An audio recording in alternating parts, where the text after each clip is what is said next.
வணக்கம். சகல செல்வங்களையும் பெற்றுத்தரும் நிலைவாசல் முடிச்சு அதை பற்றி பார்க்குறதுக்கு முன்னாடி நம்ம சேனலை சப்ஸ்கிரைப் பண்ணாதவங்களும் தான் பண்ணிக்கோங்க. நான் போடுற எல்லா வீடியோக்களும் உங்களுக்கு வந்து சேரும். சரி, நிலைவாசலில் முடிச்சு கட்டுறது எதுக்காக? அதாவது எந்த தீய சக்தியும் வாசலோடைய போயிடணும், உள்ள நுழையக்கூடாது, தெய்வ சக்தி மட்டும்தான் நம்ம வீட்டுக்குள்ளார இருக்கணும் அப்படிங்கிறதுக்காக தான் மெயினாக இந்த நிலைவாசலில் முடிச்சு கட்டுறோம். அது என்னென்ன பொருள் போடணும் அப்படின்னா, முதல்ல ஒரு பச்சை கலர் துணி எடுத்துக்கோங்க.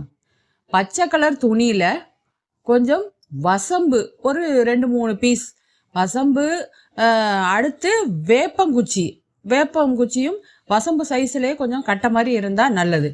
அதுக்கு அடுத்து படிகாரம். இந்த 3ஐயும் அப்படியே பீஸாவே வச்சா நல்லது, கிடைக்கலன்னா பவுடராக வச்சுக்கோங்க.